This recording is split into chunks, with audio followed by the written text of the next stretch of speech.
Hey, this is Sebastian from the Metal Gods Meltdown, and tonight I'm joined by John Gallagher from the band Raven.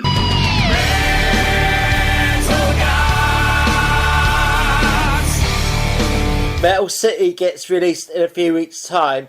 How excited are you about this release of this aptly named album? I'm very excited. This is, to our mind, this is the best thing we've ever done. It's taken a lot of blood, sweat and tears over the last 3 years to get it to this point, and it's all been well worth it. We knew we had a good album from the get-go when we had the songs written, but it's just, exceeded all our expectations. We lifted the bar and then took the bar and put it on a rocket and kicked it out into orbit somewhere. So, we're very, very excited and happy about it. Yeah, I really can't believe it's been 5 years since The Excellent Extermination was released. And that was the next thing I was going to ask you. Is this the strongest Raven album you've ever done? When I think without a doubt, like you say, it is. It's excellent. Yeah, because, we've done good records for a long time.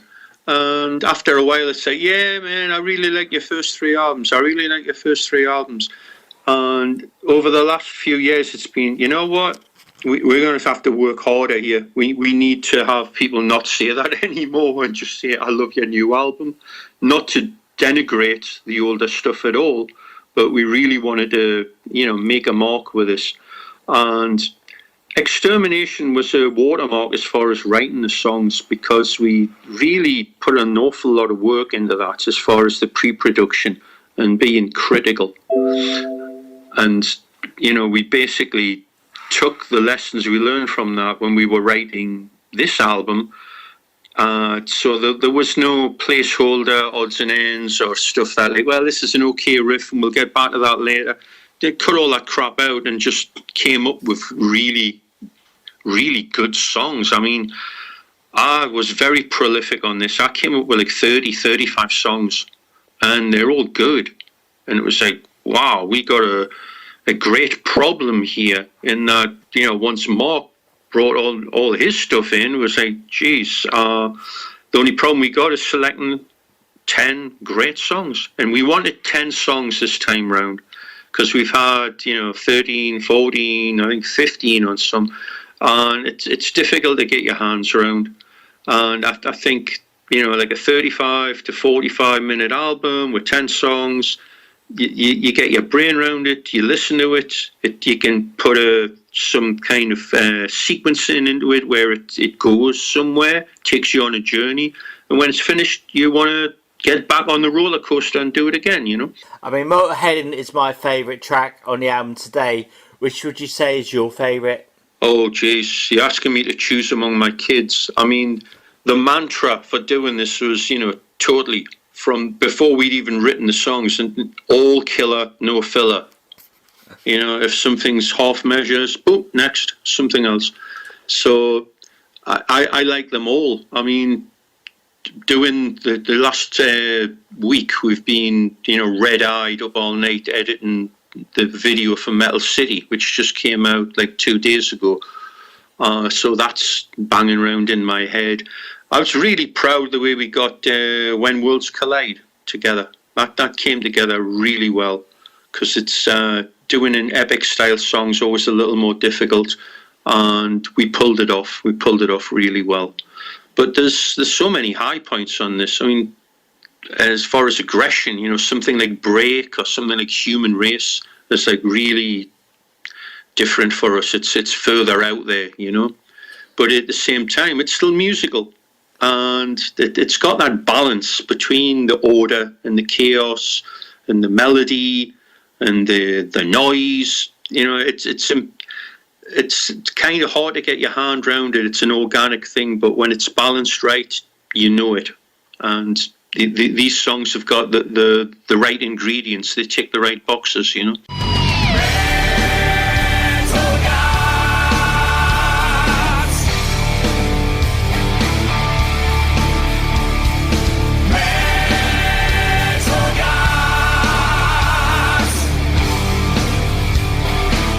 Of course, sadly, Joe had to vacate the drum stool. How pleased are you with Mike Heller's input?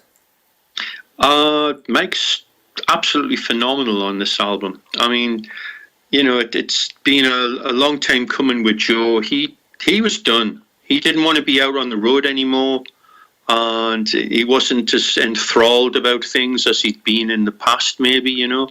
So when he had the heart attack, it was kind of providence for him and for us. You know, he got to go stay home, relax, and, you know, he's going to be doing his solo stuff and all that.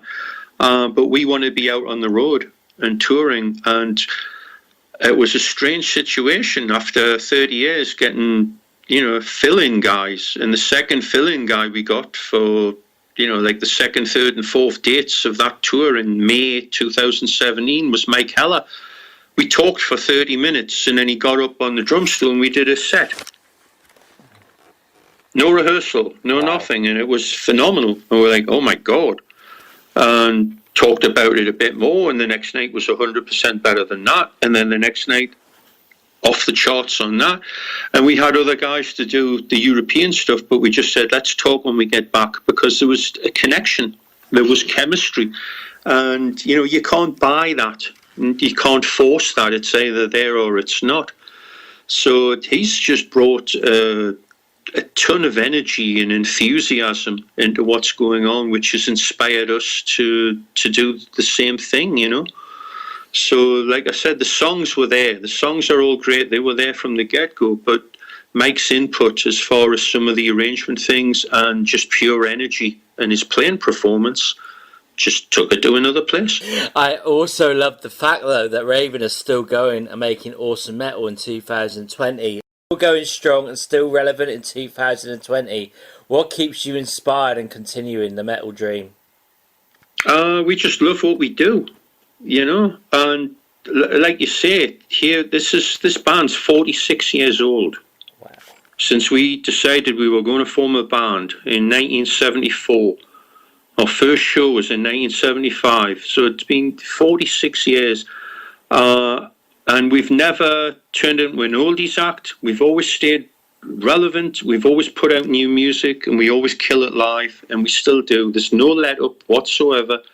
And we've done an album that we can say, you know, hand on heart, this is the best, if not one of the best. I think it's the best thing we've ever done. And I don't know of any other bands of our age or kind of had our kind of career who can say that. Definitely. There's bands putting out okay records, but they're not putting out records that match with their classics. This does, period.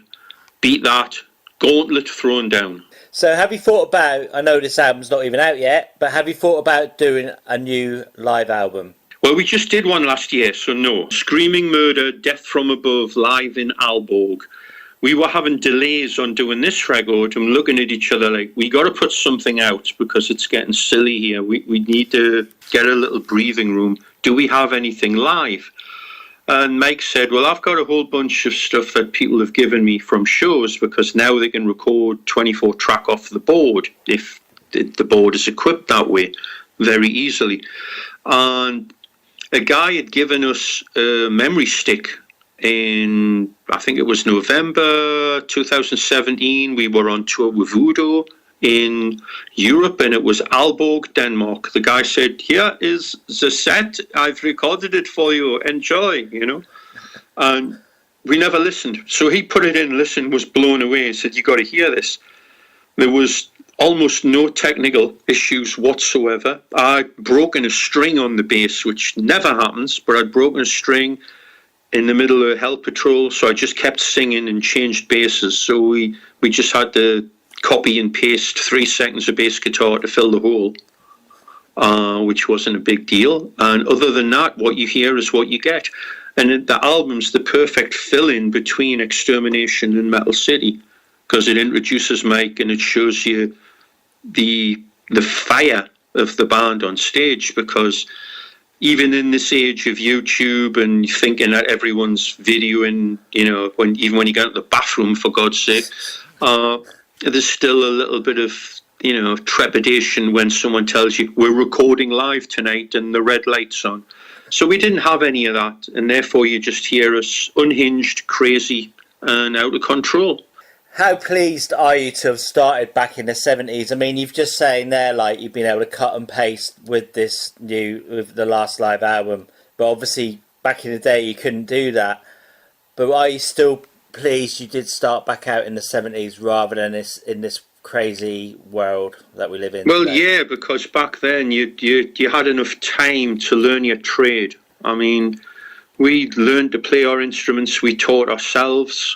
We'd go and watch bands play at the Newcastle City Hall. You'd watch the old Grey Whistle Test or Top of the Pops, for what it's worth. That was your introduction to music. That was our instructional DVDs of the time. Going to watch Rainbow or Rory Gallagher or Status Quo or Slade live, and seeing what worked, what didn't work, and zeroing in on that.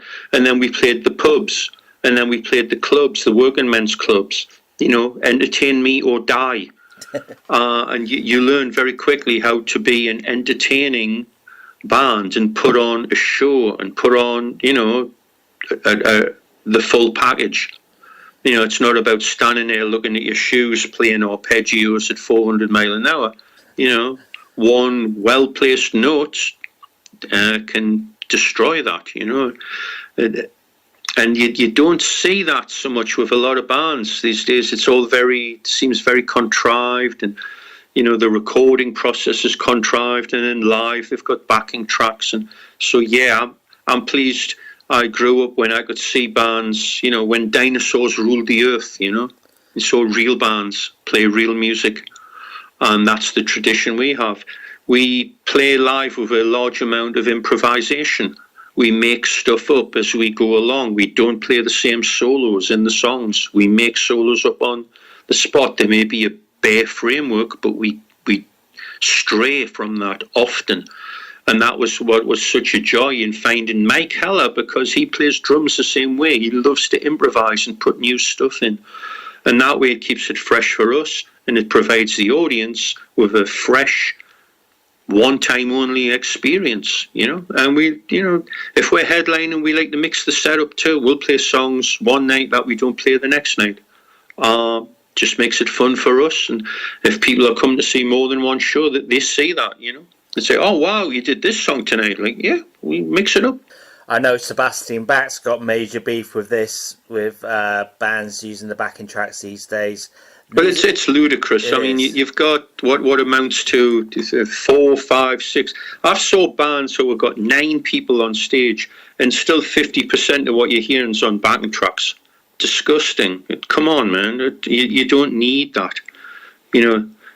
Take a band like Queen. They had more overdubs and more pomp and circumstance and extra icing on the cake than any other band in history.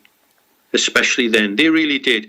And what did they do live? 4 guys playing it. And you know what? It worked. And it worked brilliantly. They adapted what they did to make it work with just the 4 guys. And later on, they had 1 guy come in who plays some extra guitar or keyboards, but it was a real musician adding to the pot. That's true talent. And you cannot replace that with, I saw something on the other day. I mean, the pop band Coldplay, what they do great, but there's parts where they're all jumping around and it's all on tape. Yeah. Come on. Yeah. Come on. And even for what they do, they're talented. They don't need to do that. No. It's just ridiculous. It is. So, no, I'm not a big fan.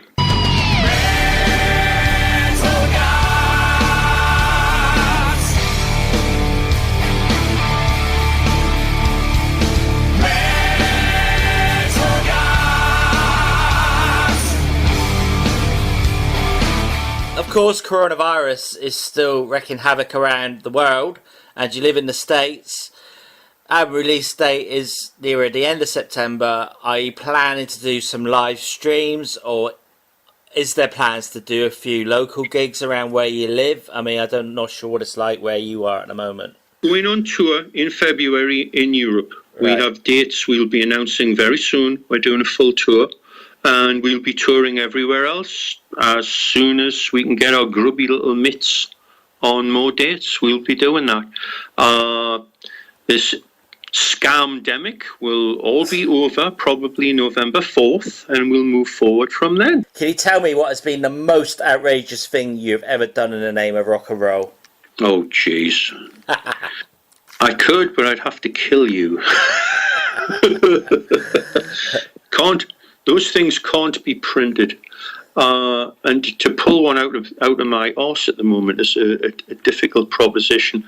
But I don't know, just being the age we are, to be so lucky to do what we do and to appreciate that, it's a responsibility, you know, and we do not take that lightly. We go out and give 100% every time we play, and you know how many years we've been touring now, so you're not going to be seeing us winding doing windows and throwing applesauce out at people walking down the street and setting off fireworks and blowing people up.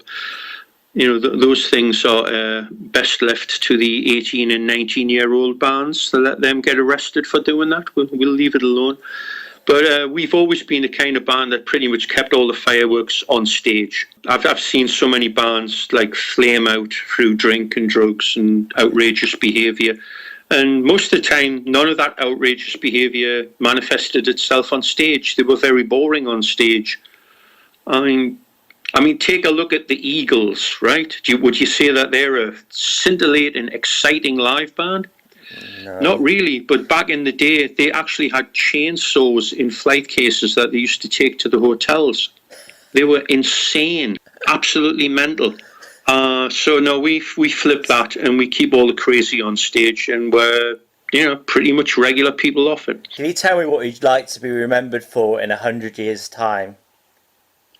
Just being a killer live band and being the best Raven-style band there ever was.